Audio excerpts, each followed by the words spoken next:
Hi ஓஸ், welcome to சரவே channel. நான்கள் வீடியோவில் ஷண்முகாங்கிற ஒரு தெலுங்கு படத்தோட ரிவ்யூ தான் பார்க்க போகிறோம். அதுக்கு முன்னாடி சேனல் சப்ஸ்கிரைப் பண்ணலையா? கீழே உள்ள இடத்துல சப்ஸ்கிரைப் பண்ண பண்ணுங்கள், கூடவே பெல் பட்டனிங் பண்ணுங்கள். அப்போ தான் நான் போகிற வீடியோ ஒன்று நோட்டிஃபிகேஷனாக வரும். அப்போ தான் இந்த வீடியோ மிஸ் பண்ணால் பார்க்கலாம். நீங்கள் ஷண்முகா இந்த படத்தை ஷண்முகம் சப்பான் இயக்கியிருக்காரு. இந்த படம் ஆஹா ஓடிடி பிளாட்ஃபார்மில் தமிழ் டபுள் வெர்ஷனில் அவைலபிளாக இருக்குது. செக் பண்ணி பாருங்கள். இப்போ அவங்க இந்த படத்தோட கதை என்னன்னு பார்ப்போம். இந்த கதையை பார்த்தோம்னாக்க, படத்தில் ஒரு குழந்தை பிறக்குது. அந்த குழந்தைக்கு 6 தலை இருக்குது. அந்த குழந்தையோட மூஞ்சை பார்த்தோம்னாக்க மனுஷனும் மிருகமும் கலந்த ஃபேஸாக இருக்குது. இப்படி இருக்கும்போது அந்த குழந்தையோட அப்பா ஒரு பிளாக் மேஜிக் பண்ணுறவராக இருக்கார். அவர் என்ன நினைக்கிறாருனாக்கா, பிளாக் மேஜிக் பண்ணி தன்னோட குழந்தைய மனுஷ ரூபத்துக்கு மாற்றணும்னு நினைக்கிறாரு. அப்படியே கட் பண்ணோம்னாக்கா, நம்ம ஹீரோயின் ஒரு ப்ராஜெக்ட் பண்ணிட்டுருக்காங்க. அவங்க ஒரு விஷயத்தை கண்டுபிடிக்கிறாங்க. பொண்ணுங்கள்லாம் காணாமல் மர்மமான முறையில் காணாமல் போகிறாங்க. அந்த காணாமல் போன பொண்ணுங்களோட லவ்வர்லாம் சூசைட் பண்ணி இறந்து போகிறாங்க. இதை சப் இன்ஸ்பெக்டராக இருக்க நம்ம ஹீரோகிட்ட சொல்கிறாங்க ஹீரோயின். இவங்க 2 பேருமே சேர்ந்து அந்த காணாமல் போன பொண்ணுங்களை கண்டுபிடிச்சாங்களா இல்லையா, இந்த காணாமல் போகிற பொண்ணுங்களுக்கும் பிளாக் மேஜிக் ஏதாவது சம்மந்தம் இருக்கா, இதுக்கப்புறம் அந்த சுவாரஸ்யமான விஷயங்கள் தான் படத்தோட மொத்த கதையே. இந்த படம் ஒரு 2.5 மணி நேரம் ஓடும். ஒரு டீசென்ட் வாட்சான ஒரு படமாக தான் இருக்கும் இந்த படம். இந்த படம் பார்க்குறதுக்கு முக்கியமான காரணம் படத்தோட ஆரம்பத்தில் பார்த்தோம்னாக்க ஒரு குழந்தை பிறக்குது. அது 6 தலையோட பிறக்குது. அதோட ஃபேஸ் பார்த்தோம்னாக்கா மனுஷனும் மிருகமும் கலந்த மாதிரி இருக்குது. சரி, இதை பார்த்த உடனே சரி இது ஒரு ஹாரர் மூவி போல் இருக்குது அப்படின்னு தான் நினச்சேன். படமும் அப்படி தான் போயிட்டு இருந்துச்சு. அந்த அந்த குழந்தையோட அப்பா ஒரு சாமியார்கிட்ட போய் கேட்பார், என் குழந்தைய எப்படியாவது மனுஷ ரூபத்தில் பார்க்கணும், எப்படியாவது பண்ணி கொடுங்க அப்படின்னு கேட்பார். அவர் ஒரு ஓலைச்சுவடி கொடுப்பாரு. இதில் 6 ராசி 6 நட்சத்திரம் உள்ள ஒரு பொண்ணுங்களெல்லாம் கூப்பிட்டு அவங்கள கொன்று அவங்க ரத்தத்தை உன் பையனுக்கு கொடுத்தாக்க உன் பையன் மனுஷனாக மாறிடுவான் அப்படின்னு சொல்கிறாங்க.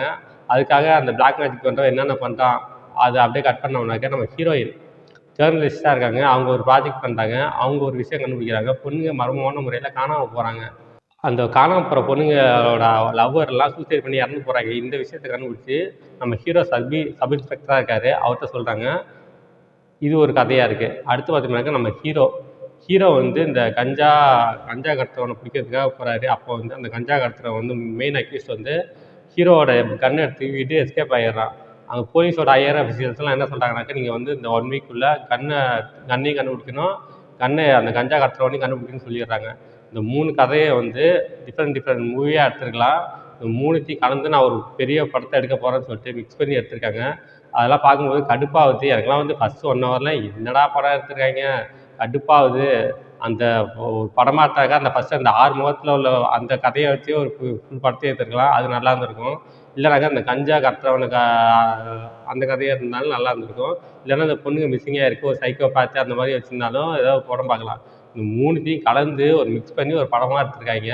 அதெல்லாம் பார்க்கும்போது செம்ம போராக இருந்துச்சு. ஏன்டா அந்த படத்தை பார்த்தோன்னு இருந்துச்சு. சரி, நம்ம ரிவ்யூ பண்ணுறதுக்கு பார்த்து தான் ஆகணும், வேறு வழியில் சொல்லிட்டு தான் அந்த படத்தை பார்த்தேன். நீங்கள் வேணால் ஸ்கிப் பண்ணிக்கோங்க அந்த படத்தை. இல்லை எனக்கு இந்த மாதிரி ஃபேண்டசி படம் பிடிக்கும், எனக்கு போர் அடித்தாலும் பரவாயில்ல அப்படின்னாக்கா தாராளமாக இந்த படத்தை ட்ரை பண்ணுங்கள். இந்த படத்தில் ஹீரோயின் இந்த படத்துக்கு தேவையில்லாத ஒரு ஆணி தான் இது. வழக்கம் போல் பேட்டர்ன் தான். ஹீரோயின் இருக்காங்க, ஹீரோவும் காலேஜ் டேஸில் லவ் பண்ணுறாங்க, அவங்க சாங் வைக்கிறாங்க. அதெல்லாம் பார்க்கும்போது ரொம்ப கடுப்பாக இருந்துச்சு. நல்ல வேளை இந்த படத்தில் காமெடியெல்லாம் ட்ரை பண்ணல. காமெடியெல்லாம் ட்ரை பண்ணாங்கன்னா இன்னும் நமக்கு பெரிய காமெடியாக இருக்கும். அந்தளவு இருக்குது படம். அதில் ஹீரோலாம் நல்லாவே ஆக்ட் பண்ணியிருந்தார். அவரோட ஆக்டிங்லாம் ரொம்ப நல்லா இருந்துச்சு. ஒரு ஸ்ட்ரிக்டான போலீஸ் ஆஃபீஸராக இருப்பார். அதெல்லாம் பார்க்கும்போது ரொம்ப நல்லா தான் இருந்துச்சு. இந்த படத்தில் வில்லன் பார்த்தாக்கா அந்த கஞ்சா காட்டுறவனை தான் காட்டுவாங்க. ஆனால் அதுக்கப்புறம் பார்த்தாக்கா அந்த பிளாக் மேஜிக் பண்ணுறவர் தான் வில்லனாக காட்டுவாங்க. கடைசியாக அந்த 6 தலை உள்ள குழந்தைய மனுஷனாக மாற்றினாங்களா இல்லையா, ஹீரோ இந்த காணாமல் போன பொண்ணுங்களெல்லாம் கண்டுபிடிச்சாரா இல்லையா, இதுதான் இந்த படத்தோட மொத்த கதையாக இருக்குது. மற்றபடி இந்த படத்தில் ரொம்ப யூனிக்காக சொல்கிற மாதிரிலாம் எதுவுமே இல்லை ஏகப்பட்ட சினிமா பேட்டர்ன்ஸ் தான் அப்படியே இருக்குது. மற்றபடி இந்த படத்தில் ஒன்றும் இல்லை. மொத்தத்தில் இந்த படம் பார்க்கலாமா வேணாமா அப்படின்னாக்க, இந்த படம் ஸ்கிப் பண்ணிடலாம் சொல்லலாம். இந்த படத்தில் ஒன்றுமே இல்லை. ஏன்னா மொக்க படம். First half slow, second half slow. மொத்தத்தில் இந்த படம் எப்படி இருக்குன்னா, இது ஒரு மொக்க படம். இந்த படத்துக்கு என்னோட மார்க் 5க்கு 1.7 கொடுப்பேன். இந்த படத்தில் எந்த விதமான அதர் கண்டென்ட்டும் இல்லை ஃபேமிலியோடு என்ஜாய் பண்ணலாம். ஓகே, இதோட வீடியோ முடிச்சுக்கிறேன். இதோட பிடிச்சா லைக் பண்ணுங்கள், கமெண்ட் பண்ணுங்கள், ஃப்ரெண்ட்ஸுக்கு ஷேர் பண்ணுங்கள். இன்னும் சேனல் சப்ஸ்கிரைப் பண்ணலையா? கீழே உள்ள இடத்துல சப்ஸ்கிரைப் பண்ணுங்கள், கூடவே பெல் பட்டனையும் பண்ணுங்கள். அப்போ தான் நான் போகிற வீடியோ ஒன்று நோட்டிஃபிகேஷனாக வரும். அப்போ தான் இந்த வீடியோ மிஸ் பண்ணால் பார்க்கலாம். நீங்கள் கீழே டிஸ்கிரிப்ஷனில் சோஷியல் மீடியா லிங்க் தான் கொடுத்துருக்கேன். லைக் பண்ணுங்கள், கமெண்ட் பண்ணுங்கள், ஃபாலோ பண்ணுங்கள். தேங்க்ஸ் ஃபார் வாட்சிங்.